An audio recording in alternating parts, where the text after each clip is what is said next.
Subscribe now and press the bell icon. Never miss an update.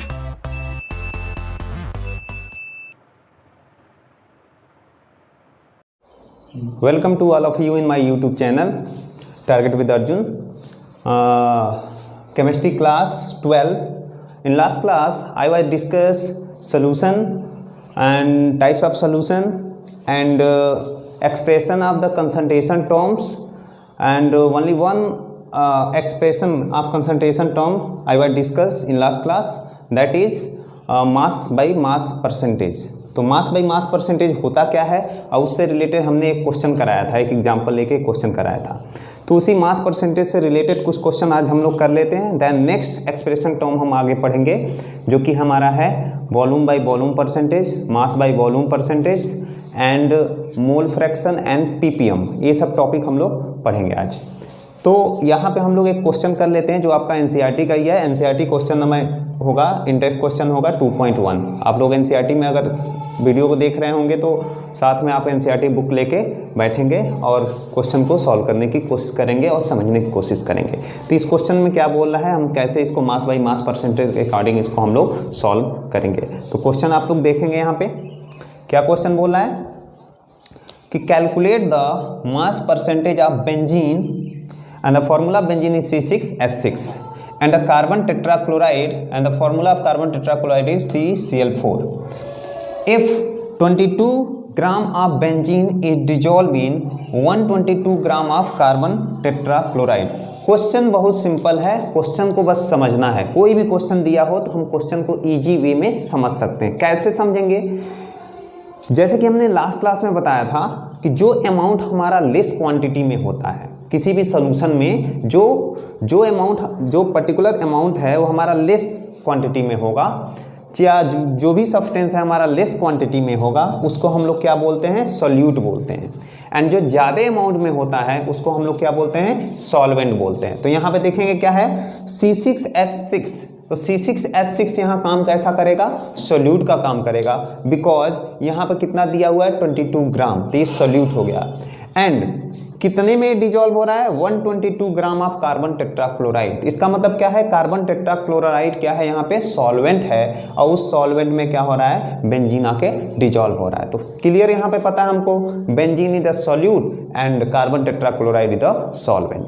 तो यहाँ पे हमको सॉल्यूशन नहीं दिया है, तो सॉल्यूशन का मास हम कैसे, हम लोग यहाँ पे दोनों का मास परसेंटेज हमको फाइंड करना है, तो दोनों का मास परसेंटेज हम लोग कैसे फाइंड करेंगे। तो आइए हम लोग 1 बाई 1 एक एक का परसेंटेज हम लोग फाइंड कर लेते हैं। तो पहला परसेंटेज हम देख लेंगे, यहाँ आप लिखेंगे mass percentage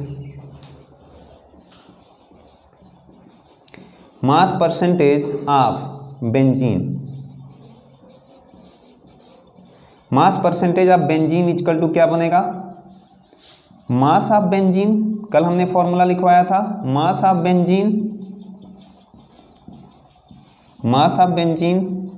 divide by mass of benzene plus, क्योंकि मास ऑफ बेंजीन ये क्या हो गया, बेंजीन इज द सोल्यूट, तो सोल्यूट का मास प्लस सॉल्वेंट का मास हम लोग लेते थे तो क्या बनता था, सोल्यूशन का मास बनता था। तो मास of benzene plus mass of carbon tetrachloride.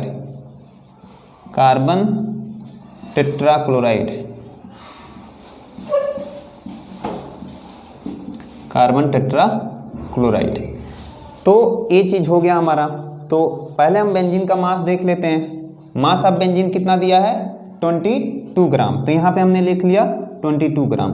हमने क्या बताया था, जिसका भी हम लोग परसेंटेज निकाल रहे हैं न्यूमरेटर में हम उसी का मास लेंगे और नीचे में ऑलवेज हम किसका मास लेते हैं, सॉल्यूशन का मास लेते हैं और सॉल्वेंट का मास लेते हैं। तो यहाँ पे क्या होता है, मास of benzene upon total mass of the solution. तो टोटल मास ऑफ सॉल्यूशन हम कैसे निकालते हैं, mass of solute plus mass of solvent, मतलब सोल्यूट प्लस सॉल्वेंट मिलकर क्या बनाता है, सॉल्यूशन। तो यहाँ पे सॉल्यूशन दिया नहीं है, दिया है सोल्यूट का मास दिया है, सॉल्वेंट का मास दिया है, दोनों का मास को ऐड करेंगे तो क्या बन जाएगा, सॉल्यूशन का मास। तो यहाँ पे जिसका परसेंटेज पूछ रहा है हम उसका मास रखेंगे। तो मास ऑफ बेंजीन पूछ रहा है, तो मास ऑफ बेंजीन कितना दिया है 22 ग्राम, तो 22 ग्राम हो गया। और नीचे में क्या है हमारा बेंजीन का मास अब प्लस कार्बन टेट्राक्लोराइड का, बेंजीन का मास कितना है 22 gram and plus carbon tetrachloride का मास कितना दिया है, दिस इज 122 ग्राम। और इसमें हम लोग क्या करते थे, इनटू 100 से यहाँ पे मल्टीप्लाई कर रहे थे, क्योंकि हम लोग मास परसेंटेज को कैसे डिफाइन करते थे कि the amount of solute which can be dissolve in a specific amount of solvent, या हम बोल सकते हैं 100 ग्राम ऑफ सोल्यूशन। तो क्या हुआ कि हम क्या बोले कि इसमें कैसे हम इसको समझेंगे कि मास बाई मास परसेंटेज क्या होता है। तो हम बोलेंगे कि कोई भी अमाउंट है, किसी सब्सटेंस का अमाउंट है या सॉल्यूट का अमाउंट है, उसको हम 100 ग्राम ऑफ सॉल्यूशन में उसको हम लोग डिजॉल्व किए हुए हैं, ठीक है ना। तो इसको हम लोग क्या बोलते हैं, मास परसेंटेज। तो 100 इसलिए हमने 100 से मल्टीप्लाई किया। तो यहाँ पे देखेंगे, यहाँ पे भी हमने 100 से मल्टीप्लाई कर दिया। अब इसको हम लोग सॉल्व करेंगे, तो सॉल्व करेंगे तो हमारा आंसर क्या आएगा, यहाँ पे 22 ये हो जाएगा 22 100 and divide by this is 144 तो ए आया। अब इसको हम लोग अगर सॉल्व करते हैं तो सॉल्व करने पे कितना आ जाएगा, this is 1100 and this is 72। तो अगर इससे हम इसको कट करते हैं तो this answer is 15.28% of benzene. मतलब बेंजीन का परसेंटेज हमारे पास कितना हो गया 15.28%। तो आपको क्लियर हो गया होगा ये क्वेश्चन कैसे हो रहा है। अब हम इसको, पहला तो हमने क्या किया, मास परसेंटेज बेंजीन का फाइंड कर लिया। अब हम क्या करेंगे, मास परसेंटेज ऑफ कार्बन टेट्राक्लोराइड, तो उसको भी इसी फॉर्मूले से चाहें तो कर सकते हैं। तो उसमें क्या लिखेंगे, mass percentage of CCl4, carbon tetrachloride को हम लोग क्या लिखते थे CCl4 इजिकल टू, अब यहाँ क्या लिखेंगे, mass of CCl4 and divide by mass of benzene plus mass of CCl4 into 100। अब हम लोग यहाँ क्या करेंगे, जिसका हमने परसेंटेज ले रहे हैं हम लोग, उसी का हम लोग मास न्यूमरेटर में लेंगे एंड नीचे में हम क्या करेंगे, टोटल सोल्यूशन का मास लेंगे। और टोटल सोल्यूशन का मास क्या बनेगा, mass of solute plus mass of solvent. तो यहाँ पे देखेंगे मास ऑफ, यहाँ पे सॉल्वेंट कितना गिवन है हमको 122 डिवाइड बाई बेंजीन का मास कितना है 22 और कार्बन टेट्राक्लोराइड मास दिया हुआ है दिस इज 1 इंटू में 100 and solve this to give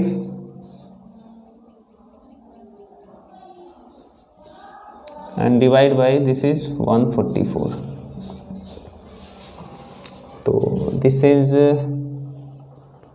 6100 and this is 72 and solve this to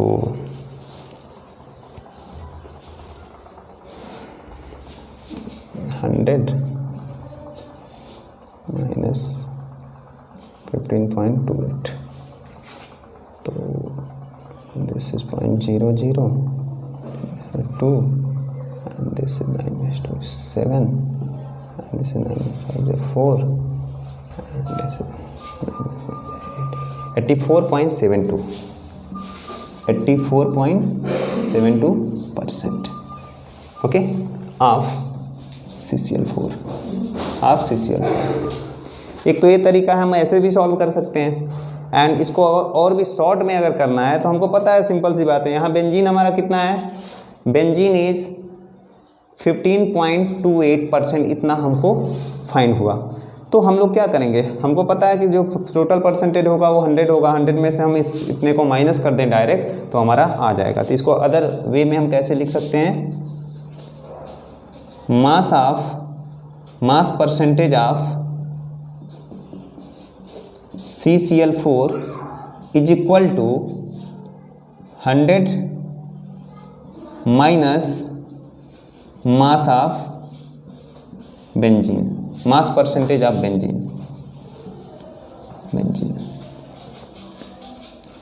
तो 100 माइनस 15.28 तो कितना आ जाएगा? This is 84.72% of CCl4। तो इस तरह से क्वेश्चन आप समझ सकते हैं और ये NCERT का इंटेक क्वेश्चन होगा 2.1 का, और NCERT में आप देख सकते हैं क्वेश्चन कैसे सॉल्व कराया, इसको देख सकते हैं। और ये मास परसेंटेज बहुत ज़्यादा इजी है, इसको हम क्लास 11th में भी पढ़े हैं और यहाँ पे भी क्लास 12th में भी देख रहे हैं। 2 तरह के क्वेश्चन हमने इस पे कराया और इससे रिलेटेड और भी क्वेश्चन आप लोग करेंगे, और नहीं होगा नहीं समझ में आएगा तो आप कमेंट बॉक्स में कमेंट करेंगे। Now your next type of concentration terms is volume by volume percentage. तो वॉल्यूम बाई वॉल्यूम परसेंटेज क्या होता है, एंड इसके बाद हम लोग पढ़ेंगे कि मास बाई वॉल्यूम परसेंटेज क्या होता है। तो वॉल्यूम बाई वॉल्यूम परसेंटेज क्या होगा इसके बारे में हम लोग देख लेते हैं आगे। Next concentration term is volume percentage. Volume percentage होता क्या है, इसको हम लोग लिखते हैं V बाई V परसेंटेज। तो हम वॉल्यूम परसेंटेज को समझेंगे जैसे हमने मास परसेंटेज को समझा था। मास बाई मास परसेंटेज क्या था, उसमें क्या था, the amount of solute which can be dissolved in 100 gram of solution. मतलब 100 ग्राम ऑफ सोल्यूशन में सोल्यूट का अमाउंट कितना डिसॉल्व है, इसको हम लोग बोलते थे mass percentage. And similarly mass percentage, volume percentage को भी हम लोग क्या कर सकते हैं, एक्सप्लेन कर सकते हैं। तो कैसे एक्सप्लेन करेंगे, the volume of solute which can be dissolved in 100 ml of solution. मतलब हमने सोल्यूशन का जो सोल्यूशन जो लिया वो कितना लिया, 100 ml लिया, और 100 ml में हमने सोल्यूट का अमाउंट कितना, सोल्यूट का वॉल्यूम कितना लिया हुआ है, इसको हम लोग क्या बोलते हैं, वॉल्यूम परसेंटेज। तो देखेंगे डेफिनेशन इसका क्या होगा, the volume of solute which can be dissolved in 100 ml of solution is called volume percentage. Suppose that हमने एक कंटेनर लिया, उस कंटेनर में हमने अल्कोहल को वाटर में मिक्स कर दिया, और अल्कोहल को वाटर में मिक्स करने के बाद उसका वॉल्यूम कितना हुआ, 100 ml। अब इस 100 ml जो हमारा सॉल्यूशन बना, उस 100 ml सॉल्यूशन में हमने जो अल्कोहल लिया हुआ है वो उस अल्कोहल का वॉल्यूम कितना है। आपको क्लियर हो गया होगा वॉल्यूम परसेंटेज क्या होता है। जैसे आपने पिछले क्लास में मास परसेंटेज पढ़ा था, तो वहां पे मास था, यहाँ पे वॉल्यूम है, बस यही डिफरेंस है। बाकी तो हम लोग क्वेश्चन को वैसे ही करेंगे, फॉर्मूला भी दोनों का लगभग सेम ही होगा, बस वहां पे मास था, यहाँ पे वॉल्यूम। तो ये चीज हो गया हमारा डिफिनीशन। नाउ नेक्स्ट इज, इसका हम लोग देख लेते हैं कि इसका फॉर्मूला क्या है, और उससे रिलेटेड हम लोग क्वेश्चन कुछ करेंगे। तो फॉर्मूला क्या होगा, V by V percentage of component. V by V percentage का मतलब क्या होगा, वॉल्यूम परसेंटेज। तो volume percentage of component is equal to, component यहाँ पे क्या है, सॉल्यूट हो सकता है और सॉल्वेंट हो सकता है। तो जिस कंपोनेंट के बारे में पूछ रहा है परसेंटेज, वॉल्यूम परसेंटेज, जैसे दे देगा वॉल्यूम परसेंटेज ऑफ सॉल्यूट या वॉल्यूम परसेंटेज ऑफ सॉल्वेंट।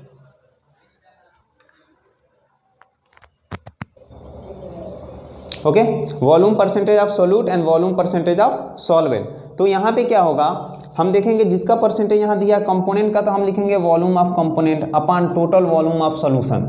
तो मतलब सॉल्यूशन का जो मास होगा या सॉल्यूशन का जो वॉल्यूम होगा उसको हमेशा हम डिनोमिनेटर में ही लिखते हैं, क्योंकि हमको जो भी सॉल्यूट का अमाउंट हमको देखना है वो किस में देखना है, सॉल्यूशन में देखना है।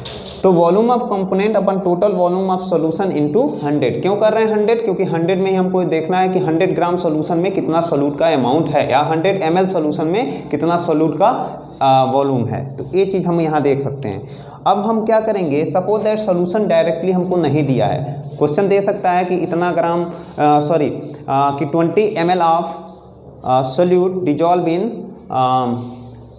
120 ml ऑफ वाटर। तो यहाँ पे वाटर क्या हो गया, हमारा सॉल्वेंट हो गया, और जो भी हमारा अल्कोहल है वो क्या हो जाएगा, हमारा सोल्यूट हो जाएगा। तो यहाँ पे देखेंगे volume of component upon volume of solute plus volume of solvent, क्योंकि जब हमको डायरेक्टली सॉल्यूशन का वॉल्यूम नहीं दिया रहेगा तो उसमें हम क्या करेंगे, सोल्यूट और सॉल्वेंट दोनों को जब ऐड करेंगे तो हमारा किसका वॉल्यूम आ जाएगा, तो यहाँ पे सोल्यूशन का वॉल्यूम आ जाएगा। इनटू में क्या कर देंगे 100। तो ये हमारा फॉर्मूला बनेगा। अगर डायरेक्ट सॉल्यूशन दिया है तो हम ऊपर वाला फार्मूला अप्लाई करेंगे, सॉल्यूशन नहीं दिया है तो सॉल्वेंट दिया होगा और सॉल्यूट दिया है, तो पहले हम क्या करेंगे, सॉल्यूट और सॉल्वेंट को दोनों को ऐड करेंगे, तो ऐड करने के बाद से वो क्या बन जाएगा, सॉल्यूशन का वॉल्यूम। तो इससे रिलेटेड क्वेश्चन आएंगे, हम उसको करेंगे। चलिए आइए आगे हम एक क्वेश्चन करते हैं इसके वॉल्यूम परसेंटेज पे बेस्ड।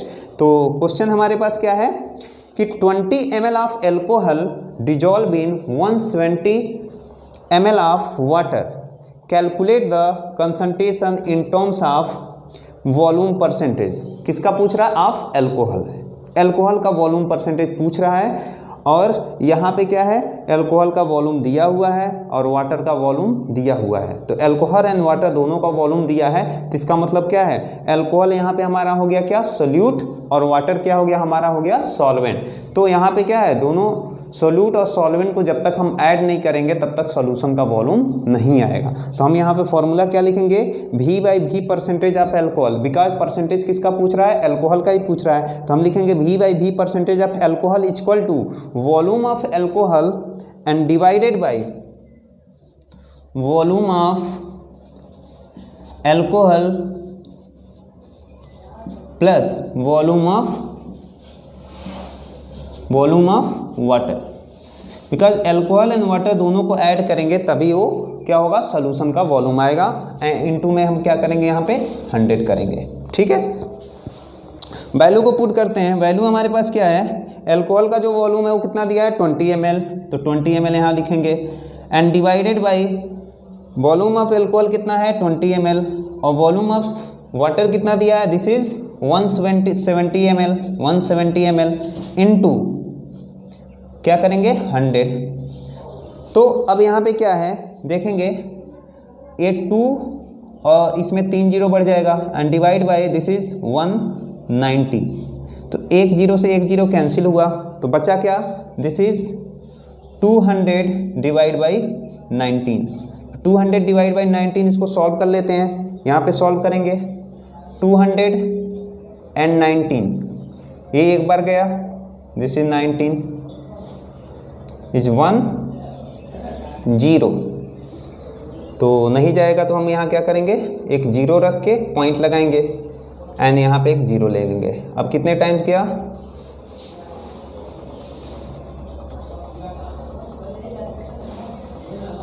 5 टाइम्स, तो ये हो जाएगा हमारा near about 10.5% of alcohol. This is your answer. तो इस तरह से हम क्वेश्चन को सॉल्व करेंगे 1 बाई 1। आइए हम और भी क्वेश्चन आप ट्राई करेंगे, अपने एनसीईआरटी बुक में होगा तो उसको ट्राई करेंगे, एक्सरसाइज में जाके ट्राई करेंगे, या इनटेक क्वेश्चन में और भी क्वेश्चन दिए होंगे तो इसको आप ट्राई करेंगे।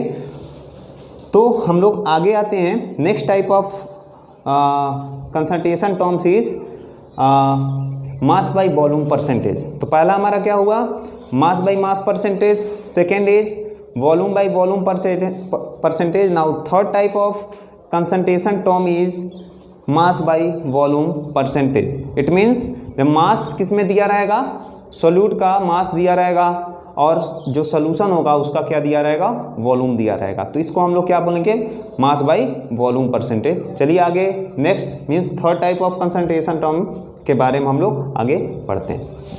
Now third type of concentration term is mass by volume percentage. Volume percentage, इसको और भी हम लिख सकते हैं W/V परसेंटेज। इसको कैसे हम डिफाइन करेंगे, इसका भी डिफिनीशन वैसे ही है जैसे हमने मास परसेंटेज पढ़ा था और वॉल्यूम परसेंटेज पढ़ा था। तो इसको कैसे हम डिफाइन कर सकते हैं, तो डिफाइन इसको ऐसे करेंगे, the mass of solute which can be dissolve in 100 ml of solution. मतलब यहाँ क्या किया, हमने सोल्यूट का मास लिया और सोल्यूशन का क्या लिया, वॉल्यूम लिया।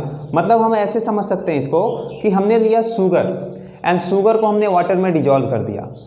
तो after dissolution the volume of sugar is 100 ग्राम। मतलब शुगर को पानी में डिजॉल्व करने के बाद उसका वॉल्यूम कितना हो गया, 100 ml, not gram, 100 ml, because यहाँ पे हमको डिनोमिनेटर में क्या लेना है, वॉल्यूम लेना है।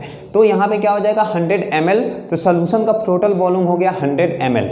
इस 100 ml वॉल्यूम में हमने सोल्यूट कितना मिलाया हुआ है, हमने शुगर कितना मिलाया हुआ है, यही कहलाता है यहाँ पे मास बाई वॉल्यूम परसेंटेज। तो चलिए इसको डिफाइन करते हैं, क्या है, the mass of solute which can be dissolved in 100 ml of solution, 100 ml of solution is called mass by volume percentage, mass by volume percentage. तो क्लियर हो गया होगा ये मास बाई वॉल्यूम परसेंटेज होता क्या है, इसको हमने अभी समझा दिया। आइए इसको हम फॉर्मूले से भी समझ लेते हैं, मास बाई वॉल्यूम परसेंटेज होता क्या है। तो हम इसको लिख सकते हैं क्या, W बाई V परसेंटेज, जिसको हम लोग बोलते हैं मास बाई वॉल्यूम परसेंटेज। तो mass by volume percentage of component,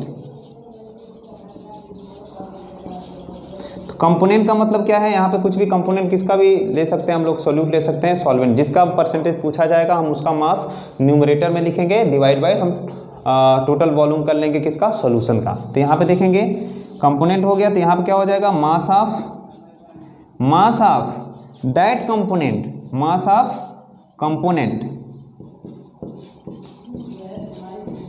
component divide by total volume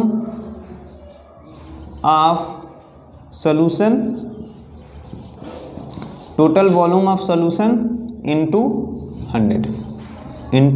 100। तो ये हमारा फॉर्मूला बना, और इस फॉर्मूले पे बेस्ड हम लोग कुछ क्वेश्चन करेंगे और देखेंगे कि कैसे क्वेश्चन को हम लोग सॉल्व कर रहे हैं। चलिए आगे देख लेते हैं क्वेश्चन हमारे पास क्या है, question based on mass by volume percentage. तो हमारे पास क्वेश्चन क्या है कि यहाँ पे हम बात कर सकते हैं, क्वेश्चन हम कोई भी क्वेश्चन ले सकते हैं, क्वेश्चन तो अपने से बनाना सीखना चाहिए। हम लोग खुद से अगर क्वेश्चन बनाना सीख लिए तो इसका मतलब हमको टॉपिक पूरा क्लियर है। तो ज़रूरी नहीं है कि बुक में जो क्वेश्चन दिया है बस वही सॉल्व करें, क्वेश्चन खुद से बना के कोशिश करना चाहिए आगे। तो आगे देख लेते हैं क्वेश्चन हमारे पास क्या है कि 50 gram of NaCl is sodium chloride. तो 50 gram of NaCl dissolve in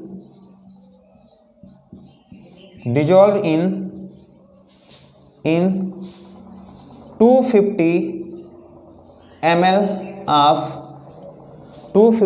of solution,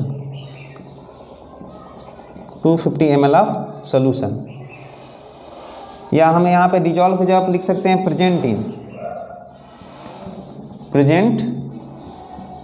in 250 ml of solution। Calculate the mass by volume percentage, mass by volume percentage of NaCl। Calculate the mass by volume percentage of NaCl। तो question हमारा एक बार और समझेंगे, question क्या है, 50 gram of NaCl present in 250 ml of solution, calculate the mass by volume percentage of NaCl in water. मतलब solution किस में बना हुआ है, वाटर में बना हुआ है। नहीं तो आप कह सकते हैं सर NaCl का सोल्यूशन किस में है, वाटर लिखना यहाँ पे जरूरी, इसलिए हमने लिखवा दिया इन वाटर। तो यहाँ पे क्या है, क्वेश्चन का आंसर हम लोग देखेंगे कैसे सॉल्व करेंगे। तो आंसर क्या होगा इसका, तो 50 ग्राम ऑफ NaCl, मतलब यहाँ पे क्या होगा, सोल्यूट का मास कितना दिया हुआ है 50 ग्राम, NaCl यहाँ क्या है, सोल्यूट है।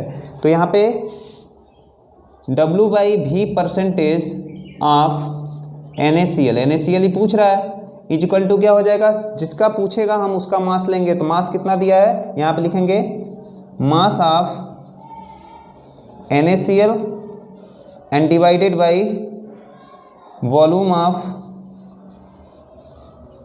Of solution into 100। ठीक है, अब इसको सॉल्व कर लेते हैं। मास ऑफ NaCl कितना दिया है 50 gram and divide by volume of solution कितना दिया है 250, इनटू में हमने क्या कर दिया 100 कर दिया, तो 1 0 से 1 0 यहाँ कैंसिल हो गया एंड दिस इज 25 2 जा 52, तो कितना हो गया 10 इंटू 2, तो ये हो गया 20% ऑफ NaCl। इसका मतलब क्या है कि 250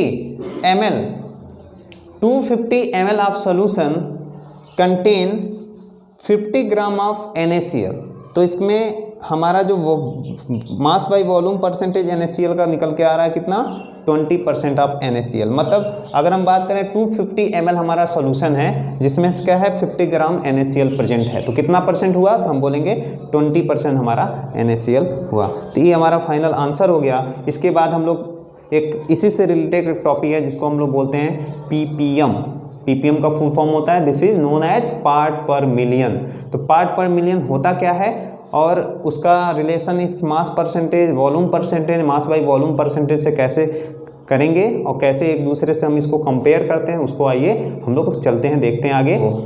your fourth type of concentration term is part per million. Part per million जिसको हम लोग क्या बोलते हैं PPM। जैसे हमने पढ़ा था अभी, इससे पहले जितने भी कंसंट्रेशन टर्म पढ़ा था हमने, जैसे कि था mass percentage, mass by volume percentage and volume percentage, ये जितने भी 3 तरह का कंसंट्रेशन टर्म पढ़ा था, तो जैसे हमने वहाँ लिया था 100 ग्राम या 100 ml सोल्यूशन में वो प्रेजेंट था, लेकिन यहाँ पे कितने में प्रेजेंट रहेगा, मिलियन पार्ट में प्रेजेंट रहेगा। तो इसको हम लोग डिफाइन कैसे कर सकते हैं, तो डिफाइन करने का तरीका क्या है कि number of part of the component present in million part of the component of the solution. मतलब हम बात करेंगे कि जैसे हमने मिलियन पार्ट ले लिया सॉल्यूशन का, अब उस मिलियन पार्ट सॉल्यूशन में हमने सॉल्यूट का कंपोनेंट कितना मिलाया, यही हमारा कहलाता है पार्ट पर मिलियन। जैसे कि हमने वहाँ लिया था मास परसेंटेज में कि हमने 100 ग्राम सॉल्यूशन लिया, उस 100 ग्राम सॉल्यूशन में हमने सॉल्यूट का अमाउंट कितना मिलाया हुआ था, ये था हमारा mass percentage. Similarly part per million क्या होगा, यहाँ पे है PPM का मतलब मिलियन का मतलब सबको पता है, मिलियन का मतलब कितना होता है 10 lakhs, तो 10 lakhs को हम लोग क्या बोलते हैं 1 मिलियन। तो यहाँ पे क्या होगा कि जो number of part of the component है किसका, सॉल्यूट का, वो million part of the solution में क्या है प्रेजेंट है, तो इसी को हम लोग क्या बोलते हैं PPM बोलते हैं। तो इसको PPM को डिफाइन कैसे करेंगे और इसका वो फॉर्मूला क्या बनेगा, तो देख लेंगे PPM equal to number of part of the component divide by total number of part of component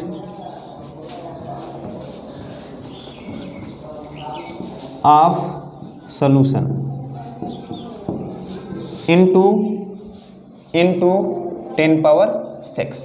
जैसे मास परसेंटेज में हमने लिया था उसमें कितना था 100 था, यहाँ पे मिलियन पार्ट में है, इसलिए हम लोग क्या कर रहे हैं 10 पावर 6 कर रहे हैं। तो क्या हो गया, इसका डिफिनीशन देख लेंगे। डिफिनीशन क्या हो जाएगा PPM का कि it is the ratio of, या ऐसे बोल सकते हैं number of part of the component present in million part of the components of solution. मतलब हमारा जो सॉल्यूशन का जो कंपोनेंट है वो कितना है, मिलियन है, और उस मिलियन कंपोनेंट पार्ट में हम लोग सॉल्यूट का कंपोनेंट हमारा कितना प्रेजेंट है, इसी को हम लोग क्या बोलते हैं PPM बोलते हैं। और इसको हम लोग फॉर्मूला के बेसिस पे देखेंगे PPM equal to number of part of the component यहाँ क्या हो सकता है, सॉल्यूट भी हो सकता है और सॉल्वेंट भी हो सकता है, and divide by total number of part of all component total number of part of all component of solution. Solution में जितने कंपोनेंट है उस पूरे सोल्यूशन के कंपोनेंट को जब हम ऐड करेंगे तो वो सोल्यूशन का कंपोनेंट आ जाएगा। इंटू 10 पावर 6 हो गया। 10 पावर 6 को हम लोग क्या बोलते हैं, मिलियन बोलते हैं। अब हम बात कर लेते हैं इस पार्ट पर मिलियन पीपीएम को हम मास परसेंटेज के टर्म में कैसे लिखेंगे, वॉल्यूम परसेंटेज के टर्म में कैसे लिखेंगे, एंड मास बाय वॉल्यूम के परसेंटेज के टर्म में कैसे लिखते हैं। तो आइए देख लेते हैं। पहले हम इसको लिख लेते हैं PPM in terms of W by W percentage. W by W percentage term में कैसे लिखेंगे, तो लिखेंगे यहाँ पे क्या, पीपीएम इजकल टू, तो क्या हो जाएगा, पीपीएम इजकल टू यहाँ पे हो जाएगा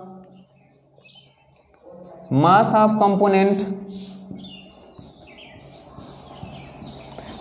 component divide by total mass of solution into 10 power 6। ठीक है, तो पीपीएम को अगर W बाई डब्ल्यू परसेंटेज के टर्म लिखते हैं तो ये हमारा फॉर्मूला अराइज होगा। क्या, PPM is equal to mass of component. Component क्या है, जैसे पीपीएम पूछ दिया तो PPM of part per million of solute का दे देगा तो सोल्यूट का कंपोनेंट लिखेंगे, एंड सॉल्वेंट का देगा तो सॉल्वेंट का कंपोनेंट, और नीचे में तो सोल्यूशन होता ही है। तो PPM is equal to mass of component upon total mass of solution into 10 power 6। तो ये हो गया हमारा फर्स्ट। सेकेंड देख लेते हैं, PPM in terms of V by V percentage, जिसको हम लोग वॉल्यूम परसेंटेज बोलते थे, और वॉल्यूम परसेंटेज के टर्म में पीपीएम का फॉर्मूला क्या राइज होता है, तो PPM is equal to volume of solute divide by total volume of solution into 10 power 6। तो देखेंगे दोनों फॉर्मूला एक ही जैसा है, बस यहाँ पे क्या लिया था, मास लिया था, यहाँ पे वॉल्यूम ले लिया। Now third type of ppm term हम किसके टर्म में ले रहे हैं पीपीएम को, तो ppm in terms of mass by volume percentage. जैसे कि अभी हमने पीछे पढ़ा था पीपीएम के पहले, तो वही चीज़ है। तो हम लोग क्या करेंगे यहाँ पे, PPM is equal to mass of component divide by total volume of solution into 10 power 6। 10 power 6 क्यों ले रहे हैं यहाँ पे, क्योंकि हम बात कर रहे हैं किसका, मिलियन का, इसलिए नाम हो गया part per million. And ppm हम वर्ड यूज करते हैं फ्रैक्शन के मतलब लिए। फ्रैक्शन आपको पता होगा कि जैसे एयर में डिफरेंट पॉल्यूटेंट्स पाए जाते हैं, तो एयर को हम एक सोल्यूशन मान लेते हैं। एयर क्या होता है, एक सोल्यूशन होता है, होमोजीनियस मिक्सचर होता है कितने डिफरेंट गैसेज के। तो एयर हमारा क्या हो गया, सोल्यूशन हो गया। तो अब हम एयर का अगर वॉल्यूम लेते हैं मिलियन मिलीलीटर, मतलब 1 मिलियन मिलीलीटर अगर हम एयर का वॉल्यूम लेते हैं, तो उस 1 मिलियन मिलीलीटर सोल्यूशन में हमारा जो पॉल्यूटेंट्स हैं, तो पॉल्यूटेंट्स हमारे यहाँ क्या हो जाएगा, सोल्यूट हो जाएगा। तो उस पॉल्यूटेंट का अमाउंट कितना है, वो 10 ग्राम है कि 15 ग्राम है या 20 ग्राम है या 15 ml है, कितना ml है। तो यही चीज़ होता है हमारा पार्ट पर मिलियन। तो आप आई होप आपको क्लियर हुआ होगा। या सिमिलरली हम बात कर लेते हैं कि वाटर है, वाटर में कोई जैसे वाटर में पॉइजनिंग हो जाए किसी का, जैसे कि आर्सेनिक पॉइजनिंग हो जाए, कैडमियम की पॉइजनिंग हो जाए, या और भी कुछ की पॉइजनिंग हो जाए, तो क्या है, वाटर जब उसके साथ मिला हुआ है तो हम इसको सोल्यूशन मान लेते हैं। अब उस पूरे सोल्यूशन में वो आर्सेनिक कितना मिला हुआ है, मतलब हम बात कर रहे हैं पूरा सोल्यूशन हमारा कितना हो जाएगा, मिलियन हो जाए। उस मिलियन सोल्यूशन में हमारा जो आर्सेनिक है उसके अंदर जो सोल्यूट के फॉर्म में डिजॉल्व है वो कितने अमाउंट में है, यही कहलाता है पीपीएम। तो ये देख लेंगे 3 तरह का फॉर्मूला यहाँ अराइज हो जाता है। Ppm in terms of W by W percentage, ppm in terms of volume by volume percentage, and ppm in terms of W by volume मतलब मास बाई वॉल्यूम परसेंटेज। तो 3 तरह का फॉर्मूला यहाँ अराइज होता है और इसके बेसिस पे अगर क्वेश्चन पूछा जाएगा तो उसको हम लोग सॉल्व करेंगे। Now next type of concentration term is mole fraction. Mole fraction क्या होता है और मोल फ्रैक्शन के बारे में आप क्लास 11th में भी पढ़ा है और क्लास 11 में एक बहुत इंपॉर्टेंट फर्स्ट चैप्टर था जो जिसको हम लोग बोलते थे मोल कंसेप्ट। एंड मोल कंसेप्ट होता क्या है और मोल कंसेप्ट में मोल क्या होता है, मोल से रिलेटेड बहुत सारे क्वेश्चन क्लास 11 में कराया गया होगा और यहाँ पे भी हमको उसी मोल से रिलेटेड क्वेश्चन करने हैं। अगर मोल हमको आता है तो मोल फ्रैक्शन बहुत ईजी होता है। मोल फ्रैक्शन होता क्या है आइए आगे हम लोग देखते हैं। Now, next concentration term is mole fraction.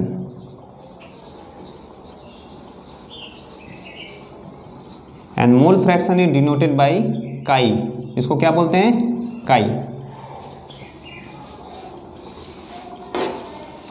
तो मोल फ्रैक्शन होता क्या है? आपको मोल काई से रिप्रेजेंट करते हैं काई। तो मोल फ्रैक्शन का मतलब क्या है? इसका रिलेशन है मोल से। एंड मोल अपने क्लास 11 में पढ़ा होगा। मोल क्या होता था कि मोल होता था कि जैसे कि हम अगर मास के टर्म में मोल को डिफाइन करेंगे तो क्या होता था, given mass upon its molar mass. Okay. And volume के टर्म में अगर डिफाइन करते थे तो क्या होता था, given volume upon volume at STP of any gas. ठीक है।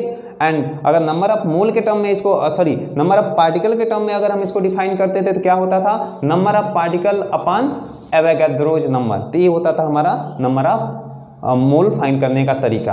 अब उसी नंबर ऑफ मोल से हम लोग मोल फ्रैक्शन यहाँ पे डिफाइन कर लें। तो इसको डिफिनीशन इसको कैसे डिफाइन कर सकते हैं कि it is the ratio of number of mole of the component to the total number of mole of component in the solution. तो डिफिनीशन से आपको अभी क्लियर नहीं हो गया, चलिए इसको सिंपल इजी वे में हम लोग समझते हैं। ठीक है। तो इसमें है क्या, जैसे कि हमने न्यूमरेटर में हमने ले लिया किसी एक कंपोनेंट का number of mole.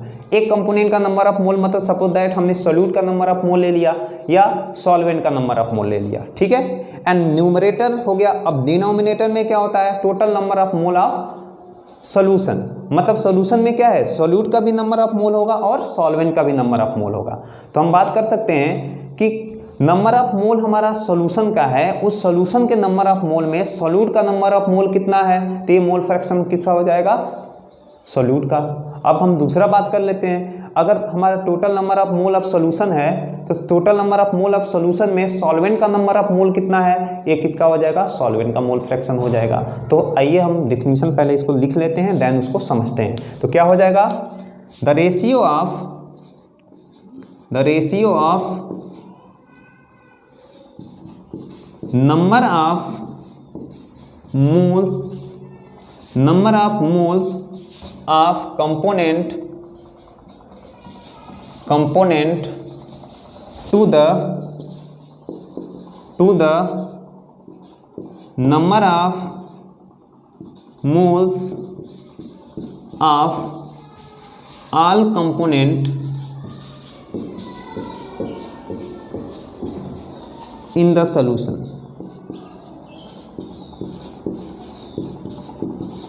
In the solution क्या मतलब हुआ, मैं हमारे सोल्यूशन में जितने भी कंपोनेंट है, कंपोनेंट क्या हो सकता है, 2 हो सकता है, 3 हो सकता है, 4 हो सकता है, कुछ भी कंपोनेंट हो सकता है। या कंपोनेंट अगर 2 होगा तो इसको हम लोग बाइनरी सोल्यूशन बोलेंगे, 3 होगा ट्राइनरी सोल्यूशन बोलेंगे। तो इसी तरह से जैसे हमने लिया वाटर में हमने क्या किया, NaCl को मिक्स कर दिया, तो NaCl एक कंपोनेंट हो गया, वाटर हमारा सेकेंड कंपोनेंट हो गया, इसको हम लोग बोलते हैं बाइनरी सोल्यूशन। अब हम बात करते हैं उसी वाटर में हमने NaCl डिजॉल्व किया और उसी वाटर में हमने क्या किया, शुगर को भी डिजॉल्व किया, तो ये ट्राइनरी सोल्यूशन हो गया। यहाँ 3 कंपोनेंट का सिस्टम हो गया कि यहाँ पे सोल्यूट 2 हो गए और सॉल्वेंट क्या हो गया, 1 हो गया।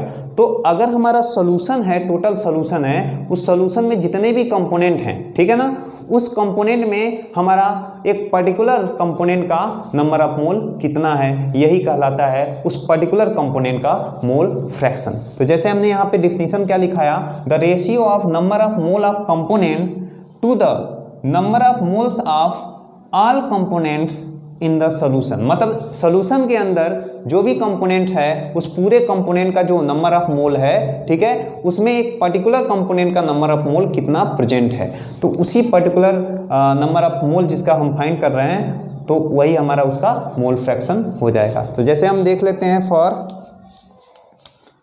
For binary solution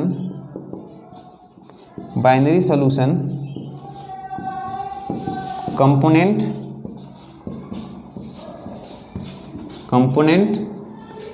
1 and 2। तो यहाँ क्या होगा, मोल फ्रैक्शन ऑफ कंपोनेंट 1। तो मोल फ्रैक्शन ऑफ कंपोनेंट 1 यहाँ क्या हो जाएगा, काई 1। हमने अभी बात करा मोल फ्रैक्शन को काई से रिप्रेजेंट किया, तो यहाँ पे क्या होगा, काई 1 इक्वल टू क्या होगा, नंबर ऑफ मोल। या हम यहाँ पे पहले हम बात कर लेते हैं कंपोनेंट 1 की जगह पे हम डायरेक्ट पहले फॉर्मूला लिख लेते हैं इसको, तब हम कंपोनेंट के बारे में बात कर लेते हैं। You can see here number of mole, मतलब मोल फ्रैक्शन इक्वल टू क्या होता है, mole fraction equal to number of moles of component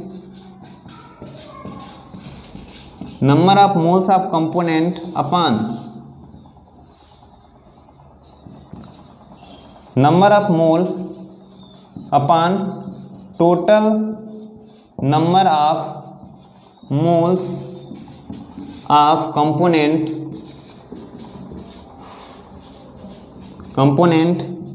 in the solution. ठीक है, तो जो हमने डिफिनीशन लिखा है उसी को फॉर्मूले के टर्म में हमने लिख लिया। अब क्या करना है हमको, अब देखेंगे इसमें हम लोग बाइनरी सॉल्यूशन की बात करें। अभी हमने बात किया था बाइनरी सॉल्यूशन होता क्या है, जो कि दो कंपोनेंट का जो सॉल्यूशन होता है उसको हम लोग क्या बोलते हैं, बाइनरी सॉल्यूशन। तो यहाँ लिखेंगे फॉर बाइनरी सॉल्यूशन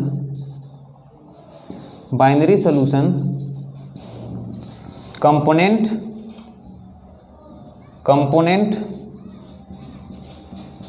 1 and 2। मतलब बाइनरी सॉल्यूशन में दो कंपोनेंट होते हैं, कंपोनेंट 1 and 2। जैसे कि हम बात कर रहे हैं कि NaCl is dissolve in water, तो NaCl is the one component, water is the second component. तो इस तरह के सॉल्यूशन को हम लोग क्या बोलते हैं, बाइनरी सॉल्यूशन बोलते हैं। एंड यहाँ पे हम बात करेंगे मोल फ्रैक्शन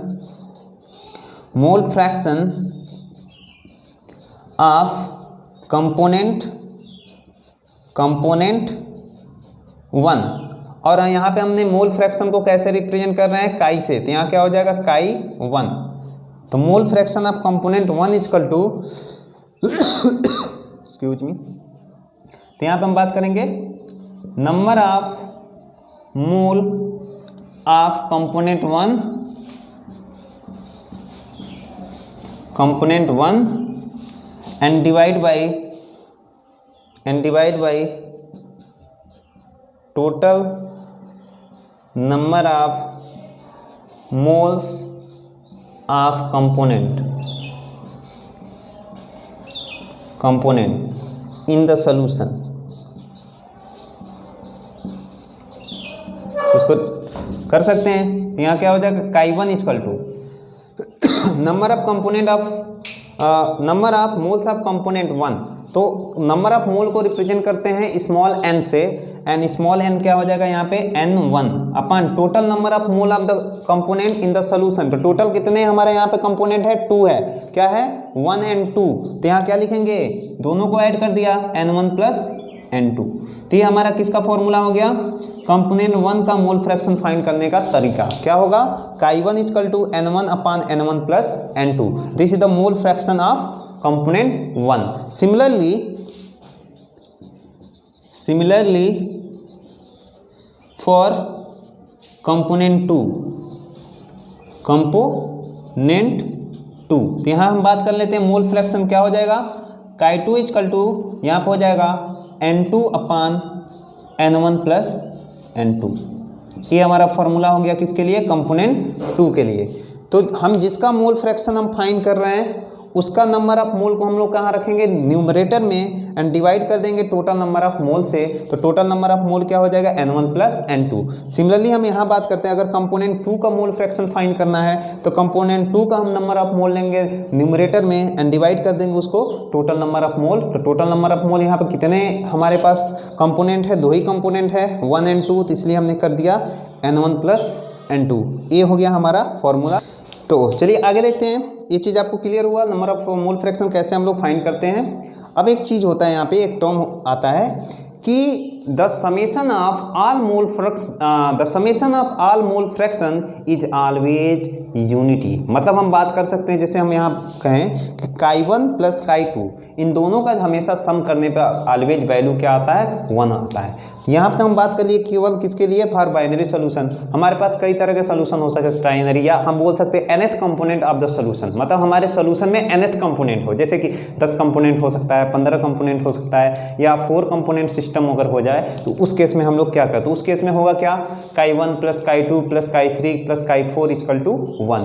मतलब हम बोल सकते हैं summation of all mole fraction is always 1 या ऑलवेज यूनिटी। तो लिख सकते हैं यहाँ पे लिख सकते हैं द समेशन ऑफ या the sum of mole fraction of all component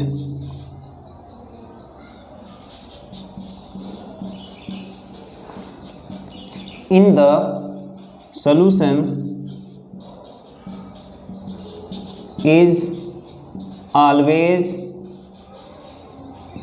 unity। जैसे कि हम लोग यहाँ लिख सकते हैं कि chi1 plus chi2 equal to 1। chi1 plus chi2 equal to क्या हो गया, 1। इसका मतलब क्या है, mole fraction of component 1 and mole fraction of component 2 दोनों का समेशन क्या हो गया, 1 हो गया, क्योंकि ये बाइनरी सोल्यूशन है। सपोज करो ये ट्राइनरी सोल्यूशन होता तो उस केस में क्या होगा, chi1 plus chi2 plus chi3 equal to 1। और इसी तरह अगर सोल्यूशन में कंपोनेंट हमारे कितने हैं, 4 हैं, तो उस केस में हो जाएगा chi1 plus chi2 plus chi3 plus chi4 equal to 1। तो इस तरह से हम मोल फ्रैक्शन को फाइंड कर सकते हैं। यहाँ पर अगर बात करें chi1 की वैल्यू कितनी होगी, तो chi1 इक्वल टू क्या हो जाएगा, 1 माइनस chi2, या chi2 की वैल्यू फाइंड करनी है तो क्या हो जाएगा, 1 माइनस chi1। तो इस तरह से हम लोग फाइंड कर सकते हैं। इसके बाद हम लोग देख लेते हैं nth कंपोनेंट का अगर मोल फ्रैक्शन निकालना है तो कैसे हम लोग निकालेंगे। चलिए आगे बात करते हैं। तो mole fraction of nth component के बारे में हम लोग बात कर देते हैं। तो यहाँ पर बात करें मोल fraction of nth component, ith component बात करेंगे, ith component, mole fraction of ith component का मतलब क्या होता है, जैसे कंपोनेंट 2 से ज़्यादा हो जाए, 3 हो जाए, 4 आ जाए, 5, 6, 7, 8 जो भी हो, तो ith कंपोनेंट का मतलब यही हो गया। तो यहाँ पे हम बात करेंगे तो यहाँ पे क्या हो जाएगा, mole fraction of ith component equal to number of mole of ith component divide by total number of mole. तो यहाँ क्या होगा, n1 plus n2 plus n3 plus dot dot dot dot. And सबको पता है chi इक्वल टू क्या होगा, ni अपान, और यहाँ पे हम लोग ऐसे लिखते हैं n1 plus n2 plus n3 dot dot dot ni times. तो इसको हम लोग क्या लिखते हैं, समेशन ऑफ ni। तो ये क्या हो जाएगा, this is summation of ni। तो अगर हम इससे यहाँ पे बात करें, chi1 की बात करें तो chi1 इक्वल टू क्या हो जाएगा, n1 अपान n1 plus n2 plus n3 n plus dot dot dot dot ni times. और यहीं पर अगर हम बात कर ले n2 का, तो n2 इक्वल टू क्या होगा, n1 अपान n1 plus n2 plus n3 n plus dot dot dot ni times. अब ni क्या है, ni एक इंटीजर वैल्यू है जो कि 1 से लेके मीन्स आगे तक कहीं भी जा सकता है। अगर वो 10 कंपोनेंट सिस्टम होगा तो 10 टाइप मतलब n10 हो जाएगा, अगर वो 15 कंपोनेंट सिस्टम होगा तो n15 हो जाएगा। तो यहाँ पे हमको फिक्स नहीं है, कोई भी सिस्टम दिया हो, जैसे यहाँ हमारे सिलेबस में बाइनरी सिस्टम ही है कि बाइनरी सोल्यूशन होता क्या है, और बाइनरी सोल्यूशन में 2 ही कंपोनेंट होता है, 1 is solute and second is solvent. तो अगर कॉम्पिटिटिव एग्जाम में अगर 2 से ज़्यादा बाइनरी सोल्यूशन से ज़्यादा की बात करेगा तो वहाँ पे हम लोग ये फाइंड कर सकते हैं, ठीक है।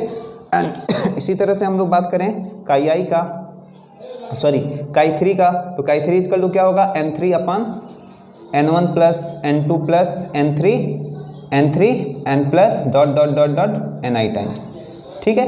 तो इस तरह से हम लोग कर सकते हैं। आगे अगर हम बात कर लेते हैं समेशन ऑफ ऑल कंपोनेंट, तो क्या हो जाएगा, यहाँ पे हम बात करें chi1 plus chi2 plus chi3 n plus chi तो equal to dot dot dot dot chi i, यहाँ लिख सकते हैं dot dot dot dot chi I equal to 1।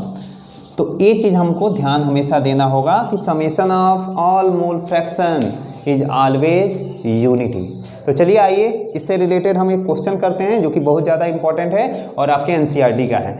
तो आगे हम लोग क्वेश्चन सॉल्व करते हैं। तो चलिए आगे देखते हैं question based on the mole fraction. तो क्वेश्चन क्या बोल रहा है, calculate the mole fraction of ethylene glycol that is C2H6O2 in the solution containing 20% of C2H6O2 by mass. तो बाई मास बोल दिया, इसका मतलब क्या है, मास परसेंटेज बोल रहा है। ठीक है, किसमें बोल रहा है, तो इथाइलिन ग्लाइकॉल किसमें डिजॉल्व है, तो हम बोलेंगे वाटर में। ये वाटर की बात कर रहा है। ठीक है, ये 20% ऑफ इथाइलिन ग्लाइकॉल किसमें डिजॉल्व है, वाटर में।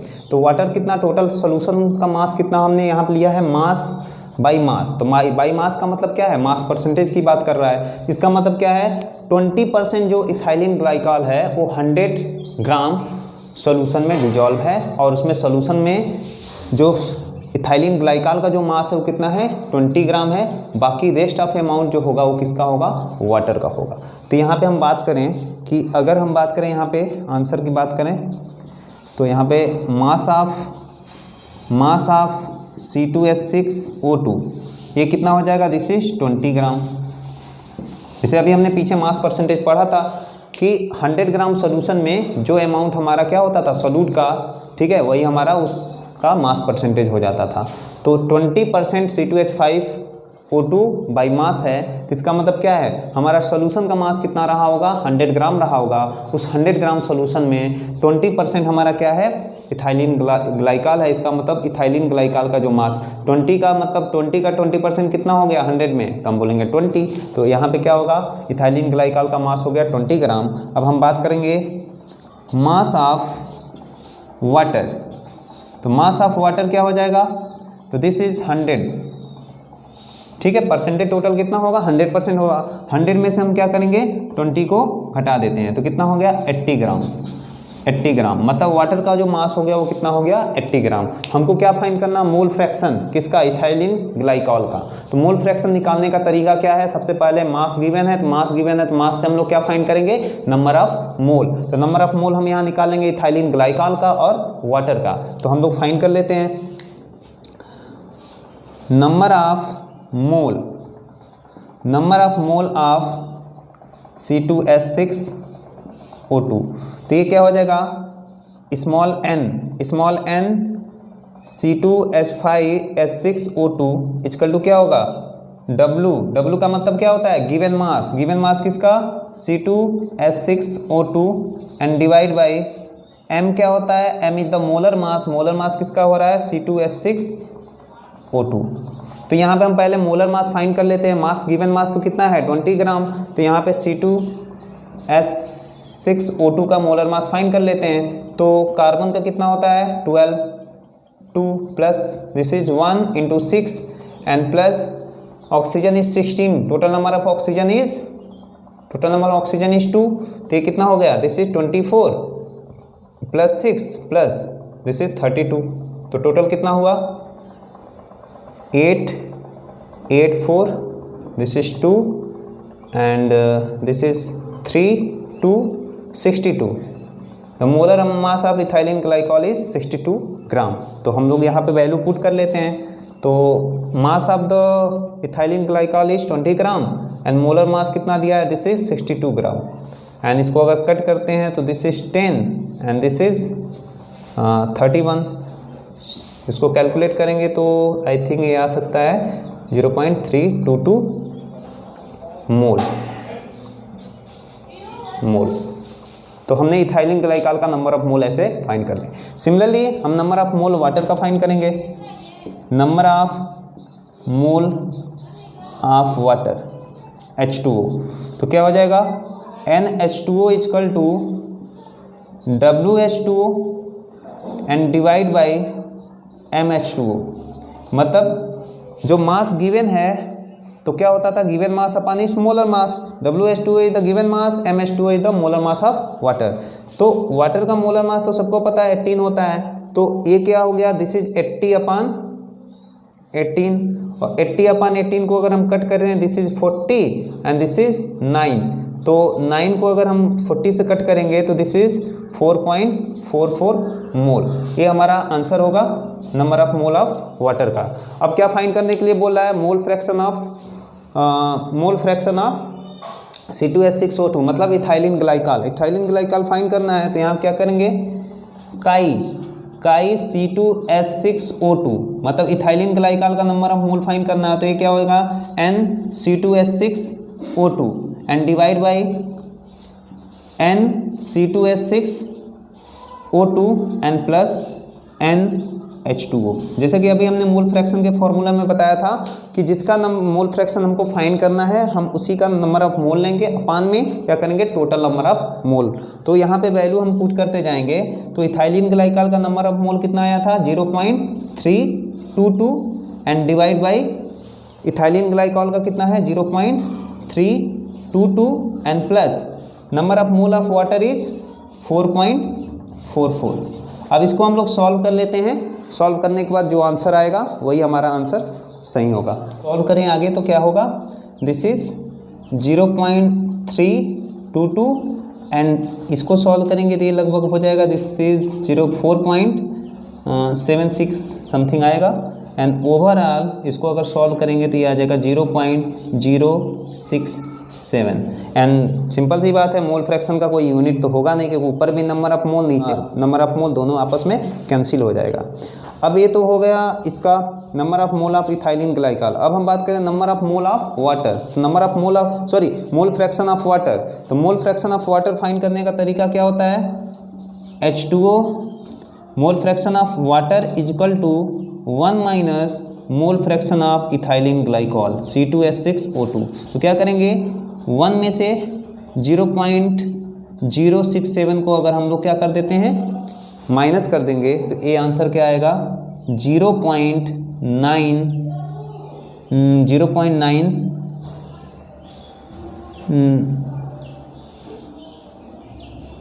इसको देखेंगे कितना आएगा 0.0 तो दिस इज 1.000 एंड 0.067 तो this is 3 and this is 9 तो this is 0.993 this is the answer. तो आई होप आपको क्लियर हो गया होगा कि मोल फ्रैक्शन हम लोग कैसे फाइंड करेंगे। ओके, तो in next video I will discuss your next concentration term molarity and molality. Molarity और मोलैलिटी होता क्या है उसको हम लोग नेक्स्ट वीडियो में देखेंगे। तो अगर वीडियो आपको पसंद आया तो please like, comment and subscribe my channel and press the upper bell icon. Thank you.